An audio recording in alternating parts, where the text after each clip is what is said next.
Hi everyone, welcome to WIC channel. My name is Rifad. So today the topic of discussion is over diversification. What's my thought about it, and like general thought about diversification. I would say I would clearly say that diversification is very important.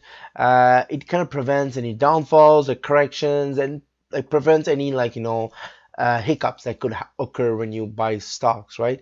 But there's a difference of between like diversification and over diversification. It's like and like that's that then you enter in an area that's like is really worth it. It's really an area I put some thought into and kind of see is really worth it, right? And not be caught into like, oh, I want to over diversify.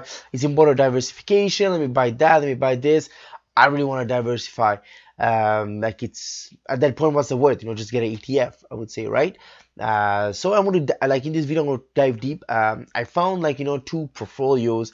Like on the web, they were kind of saying, oh, I'm getting this much of dividend, I'm getting this much of return, and I kind of broke it down as per is it really worth it or not, right? To kind of show you guys the value. So we go through over that and kind of show you the difference. Is it really worth it and stuff like that, and we can finish off and wrap it up the whole video with a brief recap, right?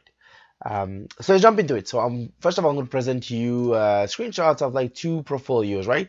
As you guys can see, the portfolio is valued around 40,000, and it has over like 1, 2, 3, 4, 5, 6, 7, 8, 9, 10, 11, 12, 13 stocks, 13 different stocks valued roughly around $40,000, right? Then another portfolio is a bit bigger, right? I have a calculation here. I think down here it's 19 stocks. Over here is 19 stocks. You have 19 stocks here valued at 57,000. Both of them are TFSAs, just to make clear, because I found them articles. Both of them TFSAs, and yeah, so you get the point that it's around 60,000. So it's really worth it, right? Let's dive into it, right? So kind of like get an idea as like why people think, right? So let's start off, right?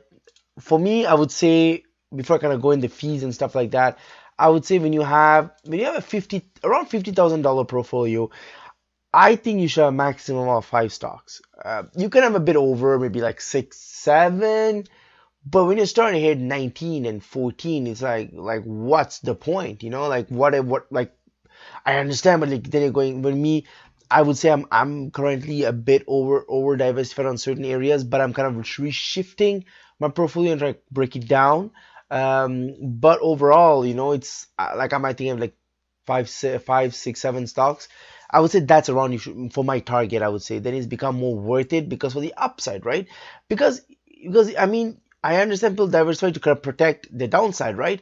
But I mean if you do research about the stock you're buying, the company you're buying, you know what they're doing, what's their future growth, what's coming, what's upcoming, everything and the financial, you all know. It's technically like, why are you afraid to put 5,000 or 10,000? What's the difference? What's preventing you to make it from extra step? Is it terms of, are you hesitant? Are you unsure? Then you shouldn't even put the first 5K in the company as to start with.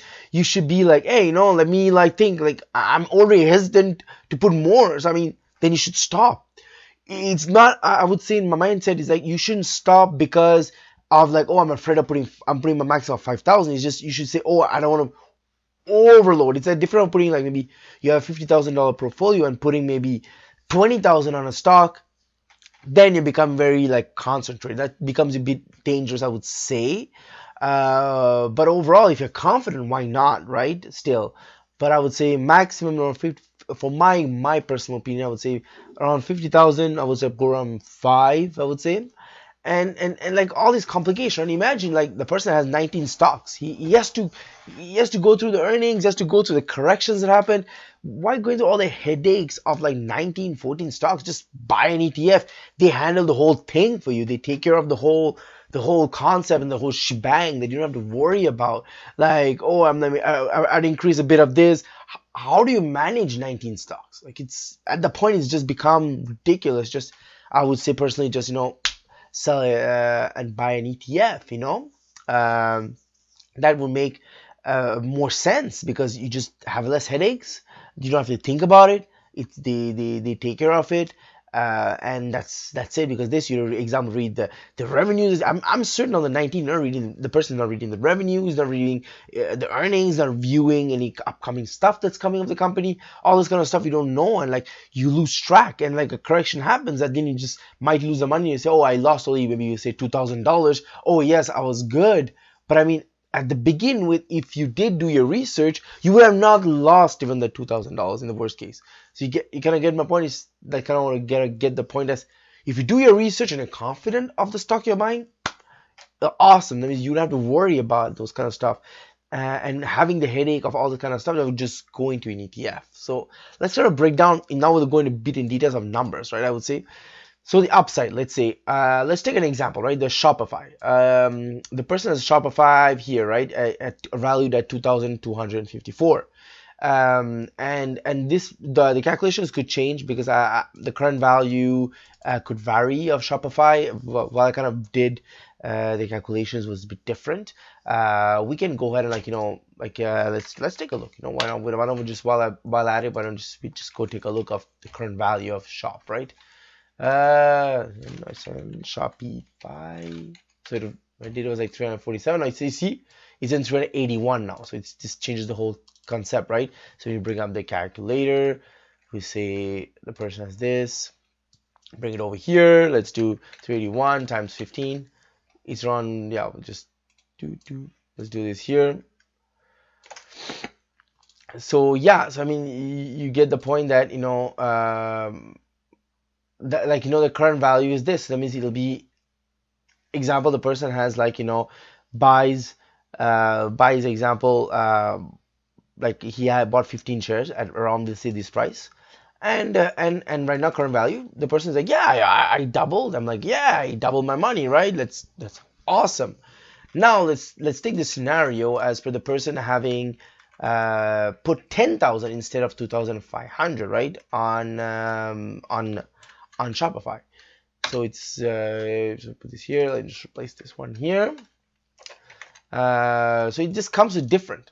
Then you see, becomes way more interesting, because you put 10,000, your upside is more, because yeah, you doubled from 2,500 maybe to 5,000. Yes, you're great. You almost like two and a half up more.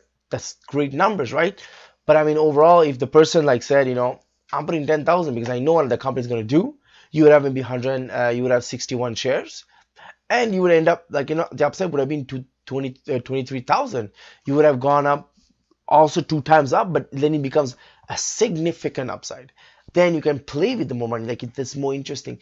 That shows also you did a research. So I would say you limit your upside when you just over diversify. You just another quick example, 900 doubling or going up 1,800 is really worth it. You get my point? You're just preventing the potential upside you can get if you do your research. You can putting 10,000 or 2,500 is the same thing. So now we can go a bit on the trading fees, right? As the example, the person has, I would say the person bought all one shot. That's rare the case. Sometimes they buy maybe a small bit of everything. They might do 2 trades to buy Shopify, I would say, in the example. But I would say example, the person has 19 stocks, and the second example, the first example is 14 stocks. I took the Quest Trade, what do you call, a trading fee, which is around $6. So it comes to $84 in total fees the person paid to buy all they bought in 1 year. Would say $84 in overall that year, and the other person paid $114 to have the fees, right? But if you take the indexing, right, a person by indexing, like, the fees are really low. Like, you pay 0.05 fees. Like, you paid $20 for the 40K example 1, and example 2, you pay $29. So yeah, you can say to yourself, oh, in like maybe in 4 years, the person hits almost 2.5 years, he hits the price the person pays in example 2, and the person in 4 years hits the example of the person paid on the amount the person paid on example 1. But the difference is, you don't have to worry about the headaches. You don't have to worry about nothing. You just you don't have to worry about the revenue that's coming. The ETF, like some Vanguard index fund, would just take care of it, and your money will double. You get my point? So it's like you don't have to worry about it, because, like example, you're buying a stock, the fourth tier could be down or could be low. Your risk also is different. So I would say indexing, you can buy index fund, less headaches, they take care of stuff. At that point of having that much stocks for a small portfolio, I would just go with an ETF that would have index fund. So so it kind of gives an example as the whole over diversification. I would just say I would just draw caution to that, to the over diversification, but not diversification. It is important, I would say, but also, you know, depending on your portfolio and your risk tolerance, I would say. But at the point, you know, when you're going to buy way more stocks and stuff like that, you just end up just getting ETF would be way less complicated for you to kind of manage and like think about it, I would say. So yeah, that's about it for this video. You know what, like, drop a comment. What do you guys think about this video? Do you guys, how much is your portfolio in total? How many stocks do you own in your portfolio? Overall value, I would love to hear from you guys to kind of communicate like always. If you love this video, hit the thumbs up, and also subscribe if you guys didn't subscribe. And like always, there's 2 links in the description, one for my Facebook and one for the Twitter. Would love to have you guys over there too. So yeah, so then thank you very much for watching, guys, and have yourself a wonderful day. Whoosh.